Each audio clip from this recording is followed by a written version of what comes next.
ਜਿਹੜੇ ਕੈਨੇਡਾ ਵਾਸੀ ਕੈਨੇਡਾ ਤੋਂ ਬਾਹਰਲੇ ਮੁਲਕਾਂ ਦੇ ਵਿੱਚ ਯਾਤਰਾ ਕਰਨ ਦੇ ਬਾਰੇ ਇਹਨਾਂ ਛੁੱਟੀਆਂ ਵਿੱਚ ਪਲਾਨ ਕਰ ਰਹੇ ਨੇ ਤਾਂ ਉਹਨਾਂ ਦੇ ਵੱਲੋਂ ਅਜਿਹੇ ਪਲਾਨ ਰੱਦ ਕਰ ਦਿੱਤੇ ਜਾਣ। ਪ੍ਰਧਾਨ ਮੰਤਰੀ ਜਸਟਿਨ ਟਰੂਡੋ ਦੇ ਵੱਲੋਂ ਅਜਿਹਾ ਕਿਹਾ ਗਿਆ ਹੈ ਓਮਿਕਰੋਨ ਵੇਰੀਐਂਟ ਦੇ ਕਰਕੇ। ਕੈਨੇਡਾ ਸਰਕਾਰ ਨੇ ਇੱਕ ਹੋਰ ਐਗਰੀਮੈਂਟ ਕੀਤਾ ਹੈ ਚਾਈਲਡ ਕੇਅਰ ਨੂੰ ਲੈ ਕੇ, ਜੋ ਕਿ 11ਵਾਂ ਐਗਰੀਮੈਂਟ ਹੈ ਜੋ ਕਿ ਕੈਨੇਡਾ ਸਰਕਾਰ ਤੇ ਨਾਰਥ ਵੈਸਟ ਟੈਰੀਟਰੀਜ਼ ਦੇ ਦਰਮਿਆਨ ਇਸ ਵਾਰ ਹੋਇਆ ਹੈ, ਜਿਸ ਦੇ ਵਿੱਚ ਬੱਚਿਆਂ ਦੀ ਸੰਭਾਲ ਦੇ ਵਾਸਤੇ $10 ਪ੍ਰਤੀ ਦਿਨ ਦੇ ਹਿਸਾਬ ਦੇ ਨਾਲ ਜੋ ਪ੍ਰੋਗਰਾਮ ਲਿਆਂਦਾ ਜਾ ਰਿਹਾ ਹੈ ਉਸ ਦੇ ਉੱਤੇ ਕੰਮ ਕੀਤਾ ਜਾਵੇਗਾ।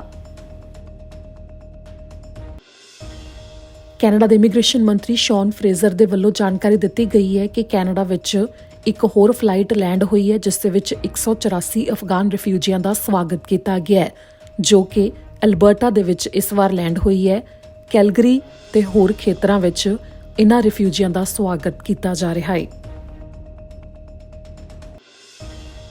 ਜਗਮੀਤ ਸਿੰਘ ਨੇ ਓਮਿਕਰੋਨ ਵੇਰੀਐਂਟ ਦਾ ਜ਼ਿਕਰ ਕਰਦੇ ਹੋਏ ਪ੍ਰਧਾਨ ਮੰਤਰੀ ਜਸਟਿਨ ਟਰੂਡੋ ਤੋਂ ਮੰਗ ਕੀਤੀ ਹੈ ਕਿ ਸੂਬਿਆਂ ਦੇ ਨਾਲ ਮਿਲ ਕੇ ਇਸ ਉੱਤੇ ਕੰਮ ਕੀਤਾ ਜਾਵੇ ਕਿ ਜ਼ਿਆਦਾ ਤੋਂ ਜ਼ਿਆਦਾ ਮੁਫਤ ਵਿੱਚ ਰੈਪਿਡ ਟੈਸਟ ਕਿੱਟ ਵੰਡੇ ਜਾਣ ਕੈਨੇਡਾ ਵਾਸੀਆਂ ਦੇ ਲਈ। ਇਸ ਦੇ ਨਾਲ ਹੀ ਬੂਸਟਰ ਸ਼ਾਟ ਲਗਾਉਣ ਦੇ ਬਾਰੇ ਕੰਮ ਕੀਤਾ ਜਾਵੇ। ਇਸ ਦੇ ਨਾਲ ਹੀ ਸਿਹਤ ਕਾਮੇ ਜ਼ਿਆਦਾ ਤੋਂ ਜ਼ਿਆਦਾ ਹੋਰ ਜ਼ਿਆਦਾ ਰੱਖੇ ਜਾਣ ਕੰਮ ਦੇ ਉੱਤੇ ਤੇ 10 ਦਿਨ ਦੇ ਵਾਸਤੇ ਪੇਡ ਸਿਕ ਲੀਵ ਦੇ ਲਈ ਵੀ ਮੰਗ ਕੀਤੀ ਗਈ ਹੈ। ਕੈਨੇਡਾ ਦੀ ਵਿੱਤ ਮੰਤਰੀ ਕ੍ਰਿਸਟੀਆ ਫਰੀਲੈਂਡ ਨੇ ਜ਼ਿਕਰ ਕੀਤਾ ਕਿ $10 ਪ੍ਰਤੀ ਦਿਨ ਦੇ ਹਿਸਾਬ ਦੇ ਨਾਲ ਬੱਚਿਆਂ ਦੀ ਸੰਭਾਲ ਦੇ ਲਈ ਉਹਨਾਂ ਦੇ ਵੱਲੋਂ ਜੋ ਪ੍ਰੋਗਰਾਮ ਲਿਆਂਦਾ ਗਿਆ ਹੈ ਉਸ ਦੇ ਨਾਲ ਹੀ ਉਹ ਕੈਨੇਡਾ ਵਾਸੀਆਂ ਦੀ ਅਫੋਰਡੇਬਿਲਟੀ ਨੂੰ ਲੈ ਕੇ ਮਦਦ ਕਰਨਾ ਚਾਹੁੰਦੇ ਨੇ। ਕੈਨੇਡਾ ਦੇ ਇਮੀਗ੍ਰੇਸ਼ਨ ਵਿਭਾਗ ਨੇ ਜਾਣਕਾਰੀ ਦਿੱਤੀ ਹੈ ਕਿ ਦਸੰਬਰ 16 ਨੂੰ ਸਵੇਰ ਦੇ 12 ਵਜੇ ਤੋਂ ਲੈ ਕੇ ਸਵੇਰ ਦੇ 5:30 ਵਜੇ ਤੱਕ EST ਸਮੇਂ ਮੁਤਾਬਕ ਉਹਨਾਂ ਦੀ ਵੈਬਸਾਈਟ ਦੇ ਉੱਤੇ ਸਰਵਿਸਿਜ਼ ਬੰਦ ਰਹੀਆਂ ਨੇ। ਕੈਨੇਡਾ ਬਾਰਡਰ ਸਰਵਿਸਿਜ਼ ਏਜੰਸੀ ਤੇ ਨਾਲ ਹੀ RCMP ਨੇ ਮਿਲ ਕੇ ਇੱਕ ਮਾਮਲੇ ਦੀ ਜਾਂਚ ਕੀਤੀ, ਜਿਸ ਤੋਂ ਬਾਅਦ ਇਮੀਗ੍ਰੇਸ਼ਨ ਦੇ ਕੰਮ ਸੰਬੰਧੀ ਫਰਾਡ ਕਰਨ ਵਾਲੇ ਇੱਕ ਵਿਅਕਤੀ ਨੂੰ ਕਾਬੂ ਕੀਤਾ ਗਿਆ ਜੋ ਕਿ ਅਮਰੀਕਾ ਦੇ ਵਿੱਚ ਮੌਜੂਦ ਸੀ ਤੇ ਉਸ ਨੂੰ ਕੈਨੇਡਾ ਵਿੱਚ ਲਿਆਂਦਾ ਗਿਆ। 5 ਸਾਲ ਲੰਮੀ ਇਹ ਜਾਂਚ ਚੱਲੀ, ਜਿਸ ਤੋਂ ਬਾਅਦ ਇਹ ਪਾਇਆ ਗਿਆ ਕਿ ਫੈਜ਼ਲ ਇਸਲਾਮ ਨਾਮਕ ਇੱਕ ਵਿਅਕਤੀ ਜਿਸ ਦੇ ਵੱਲੋਂ ਇਮੀਗ੍ਰੇਸ਼ਨ ਦੇ ਨਾਮ ਦੇ ਉੱਤੇ ਗ੍ਰੇਟਰ ਟੋਰਾਂਟੋ ਖੇਤਰ ਵਿੱਚ ਫਰਾਡ ਕੀਤਾ ਜਾ ਰਿਹਾ ਸੀ, ਜਿਸ ਤੋਂ ਪਹਿਲਾਂ ਜਾਹਿਦ ਸੋਹੇਲ ਤੇ ਨਵੀਦ ਖਾਲਿਕ ਨਾਮਕ ਵਿਅਕਤੀਆਂ ਦੇ ਉੱਤੇ ਵੀ ਮਾਮਲੇ ਦਰਜ ਹੋ ਚੁੱਕੇ ਨੇ ਫਰਾਡ ਨਾਲ ਜੁੜੇ ਹੋਏ। ਕੈਨੇਡਾ ਬਾਰਡਰ ਸਰਵਿਸ ਏਜੰਸੀ ਦੇ ਅਧਿਕਾਰੀਆਂ ਨੇ ਜਾਣਕਾਰੀ ਦਿੱਤੀ ਹੈ ਕਿ ਇਸ ਸਾਲ ਉਹਨਾਂ ਦੇ ਵੱਲੋਂ 13 ਮਿਲੀਅਨ ਯਾਤਰੀਆਂ ਦਾ ਕੈਨੇਡਾ ਦੇ ਵਿੱਚ ਸਵਾਗਤ ਕੀਤਾ ਗਿਆ ਜੋ ਕਿ ਕੈਨੇਡਾ ਦੇ ਬਾਰਡਰ ਦੇ ਰਾਹੀਂ ਦਾਖਲ ਹੋਏ, ਜੋ ਗਿਣਤੀ ਕੋਵਿਡ-19 ਦੇ ਹਾਲਾਤ ਤੋਂ ਪਹਿਲਾਂ ਵਾਲੇ ਸਾਲ ਦੇ ਨਾਲੋਂ ਕਾਫੀ ਜ਼ਿਆਦਾ ਘੱਟ ਹੈ। ਉਦੋਂ 97.4 ਮਿਲੀਅਨ ਯਾਤਰੀਆਂ ਦਾ ਸਵਾਗਤ ਕੀਤਾ ਗਿਆ ਸੀ। ਸਾਲ 2021 ਵਿੱਚ ਕੈਨੇਡਾ ਬਾਰਡਰ ਸਰਵਿਸ ਏਜੰਸੀ ਦੇ ਵੱਲੋਂ ਜ਼ਰੂਰੀ ਟਰੈਵਲ ਨੂੰ ਜਾਰੀ ਰੱਖਦੇ ਹੋਏ ਜੋ ਕੰਮ ਕੀਤਾ ਗਿਆ ਉਸ ਦੇ ਵਿੱਚ ਦੱਸਿਆ ਗਿਆ ਹੈ ਕਿ ਉਹਨਾਂ ਨੇ 4.8 ਮਿਲੀਅਨ ਟਰੱਕ ਡਰਾਈਵਰਸ ਜਿਨ੍ਹਾਂ ਨੂੰ ਐਂਟਰੀ ਦਿੱਤੀ ਦੇਸ਼ ਦੇ ਵਿੱਚ ਤੇ ਇਸ ਦੇ ਨਾਲ ਹੀ 27 ਬਿਲੀਅਨ ਤੱਕ ਟੈਕਸ ਜਿਨ੍ਹਾਂ ਚੀਜ਼ਾਂ ਦੇ ਉੱਤੇ ਲਗਾਇਆ ਗਿਆ, ਇਸ ਦੇ ਨਾਲ ਆਰਥਿਕਤਾ ਦੇ ਵਿੱਚ ਵੀ ਮਦਦ ਕੀਤੀ ਹੈ। ਟੋਰਾਂਟੋ ਦੇ ਇੱਕ ਭਾਈਚਾਰੇ ਵਿੱਚ ਕੁਝ ਲੋਕਾਂ ਦੇ ਵੱਲੋਂ ਇਕੱਠੇ ਹੋ ਕੇ ਟੋਰਾਂਟੋ ਦੇ ਇੱਕ ਖੇਤਰ ਨੂੰ ਜਿੰਜਰ ਬ੍ਰੈਡ ਨਾਲ ਬਣਾਇਆ ਗਿਆ ਜਿਸ ਦਾ ਭਾਰ 15 ਪੌਂਡ ਤੱਕ ਦੱਸਿਆ ਗਿਆ। ਓਨਟਾਰੀਓ ਸਰਕਾਰ ਦੇ ਵੱਲੋਂ ਕੋਵਿਡ-19 ਰੈਪਿਡ ਟੈਸਟ ਦੀਆਂ ਮੁਫਤ ਵਿੱਚ ਕਿੱਟ ਕਈ ਥਾਵਾਂ ਦੇ ਵਾਸਤੇ ਦਿੱਤੀਆਂ ਜਾਣਗੀਆਂ ਜੋ ਕਿ ਛੁੱਟੀਆਂ ਦੌਰਾਨ ਖਾਸ ਤੌਰ ਦੇ ਉੱਤੇ ਉਹਨਾਂ ਥਾਵਾਂ ਲਈ ਹੋਣਗੀਆਂ ਜਿੱਥੇ ਜ਼ਿਆਦਾ ਗਿਣਤੀ ਵਿੱਚ ਲੋਕ ਆਉਂਦੇ ਨੇ। ਓਨਟਾਰੀਓ ਵਿੱਚ ਜਿਵੇਂ ਹੀ ਕੋਵਿਡ-19 ਦੇ ਮਾਮਲੇ ਵਧਣ ਦੇ ਮਾਮਲੇ ਸਾਹਮਣੇ ਆ ਰਹੇ ਨੇ ਤਾਂ ਉਸ ਤੋਂ ਬਾਅਦ ਕੁਝ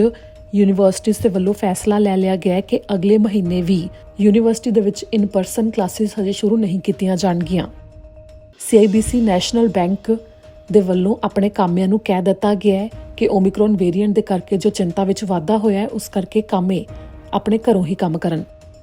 ਸਿਟੀ ਆਫ ਟੋਰਾਂਟੋ ਨੇ ਮਾਸਕ ਪਾਉਣ ਨੂੰ ਲੈ ਕੇ ਜੋ ਕਾਨੂੰਨ ਬਣਾਇਆ ਸੀ ਉਸ ਨੂੰ ਹੋਰ ਅੱਗੇ ਵਧਾ ਦਿੱਤਾ ਗਿਆ ਜੋ ਹੁਣ ਅਪ੍ਰੈਲ 2022 ਤੱਕ ਲਾਗੂ ਰਹੇਗਾ। ਓਨਟਾਰੀਓ ਪੁਲਿਸ ਦੇ ਵੱਲੋਂ ਆਜ਼ਾਦ ਤੌਰ ਦੇ ਉੱਤੇ ਜਾਂਚ ਕਰਨ ਵਾਲੀ ਟੀਮ ਨੂੰ ਜਾਣਕਾਰੀ ਦਿੱਤੀ ਗਈ ਹੈ ਕਿ ਮਾਰਕਮ ਖੇਤਰ ਵਿੱਚ ਬੁੱਧਵਾਰ ਦੀ ਦੁਪਹਿਰ ਨੂੰ ਇੱਕ ਬੈਂਕ ਨੂੰ ਲੁੱਟਣ ਦਾ ਮਾਮਲਾ ਸਾਹਮਣੇ ਆਇਆ, ਜਿਸ ਤੋਂ ਬਾਅਦ ਯਾਰਕ ਰੀਜਨਲ ਪੁਲਿਸ ਤੋਂ ਅਧਿਕਾਰੀਆਂ ਵੱਲੋਂ ਗੋਲੀ ਚਲਾਈ ਗਈ। ਜਿਸ ਵਿਅਕਤੀ ਵੱਲੋਂ ਬੈਂਕ ਲੁੱਟਣ ਦੀ ਕੋਸ਼ਿਸ਼ ਕੀਤੀ ਜਾ ਰਹੀ ਸੀ ਉਸ ਸ਼ੱਕੀ ਵਿਅਕਤੀ ਦੇ ਗੋਲੀ ਲੱਗ ਗਈ, ਜਿਸ ਤੋਂ ਬਾਅਦ ਆਜ਼ਾਦ ਤੌਰ ਦੇ ਉੱਤੇ ਇਸ ਮਾਮਲੇ ਦੀ ਹੁਣ ਜਾਂਚ ਹੋਵੇਗੀ।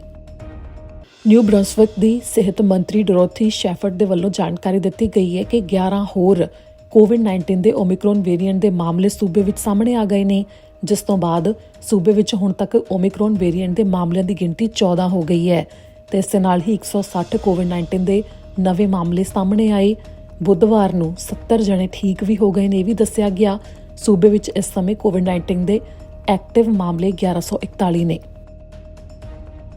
ਨੋਵਾ ਸਕੋਸ਼ੀਆ ਦੇ ਵਿੱਚ ਸਕੂਲਾਂ ਨੂੰ ਛੇਤੀ ਛੁੱਟੀਆਂ ਕਰਨ ਦਾ ਐਲਾਨ ਕਰ ਦਿੱਤਾ ਗਿਆ ਹੈ। ਸ਼ੁੱਕਰਵਾਰ ਦਸੰਬਰ 17 ਤੋਂ ਹੀ ਛੁੱਟੀਆਂ ਐਲਾਨ ਦਿੱਤੀਆਂ ਗਈਆਂ ਨੇ। ਕੈਨੇਡਾ ਸਰਕਾਰ ਤੇ ਨਿਊ ਬ੍ਰੰਸਵਿਕ ਦੇ ਦਰਮਿਆਨ ਜੋ ਹਾਊਸਿੰਗ ਬੈਨੀਫਿਟ ਪ੍ਰੋਗਰਾਮ ਦੇ ਉੱਤੇ ਕੰਮ ਹੋ ਰਿਹਾ ਹੈ, ਉਸ ਦੇ ਵਿੱਚ ਹੋਰ ਜ਼ਿਆਦਾ ਵਾਧਾ ਕਰ ਦਿੱਤਾ ਗਿਆ, ਜਿਸ ਦੇ ਨਾਲ ਹੋਰ ਜ਼ਿਆਦਾ ਵਿਅਕਤੀਆਂ ਨੂੰ ਇਸ ਸੰਬੰਧੀ ਮਦਦ ਮਿਲੇਗੀ। ਬੁੱਧਵਾਰ ਦੀ ਸਵੇਰ ਨੂੰ 3 ਵਜੇ ਦੇ ਕਰੀਬ ਦਾ ਸਮਾਂ ਸੀ ਜਦੋਂ ਸੈਂਟ ਜੌਨ ਦੇ ਵਿੱਚ ਇੱਕ ਇਮਾਰਤ ਨੂੰ ਅੱਗ ਲੱਗ ਗਈ, ਜੋ ਕਿ ਇੰਜਣ ਬਣਾਉਣ ਵਾਲੀ ਦੁਕਾਨ ਸੀ, ਜਿਸ ਨੂੰ ਕਿ ਅੱਗ ਲੱਗੀ, ਜਿਸ ਤੋਂ ਬਾਅਦ ਅੱਗ ਦੇ ਉੱਤੇ ਸਵੇਰ ਦੇ 6 ਵਜੇ ਤੱਕ ਕਾਬੂ ਪਾਇਆ ਗਿਆ।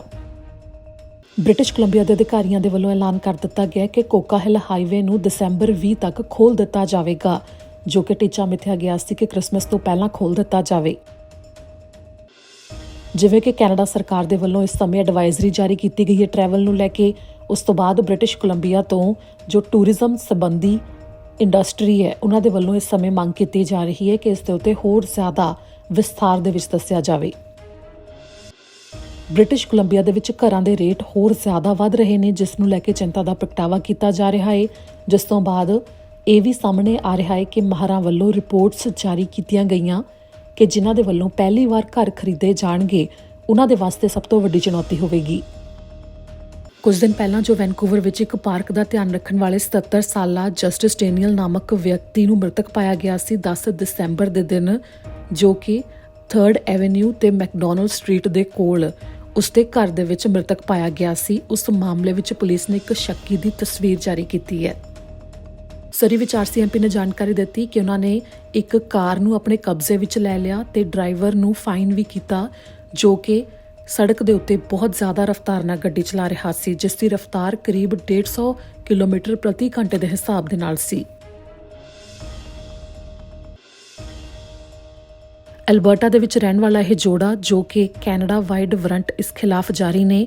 ਇਹਨਾਂ ਦੋਵਾਂ ਨੂੰ ਲੱਭਣ ਦੇ ਵਾਸਤੇ ਪੁਲਿਸ ਨੇ ਸਹਿਯੋਗ ਮੰਗਿਆ ਹੈ, ਜਿਨ੍ਹਾਂ ਦੇ ਬਾਰੇ ਸ਼ੱਕ ਪ੍ਰਗਟਾਇਆ ਜਾ ਰਿਹਾ ਹੈ ਕਿ ਇਹ ਬ੍ਰਿਟਿਸ਼ ਕੋਲੰਬੀਆ ਦੇ ਵਿੱਚ ਹੋ ਸਕਦੇ ਨੇ।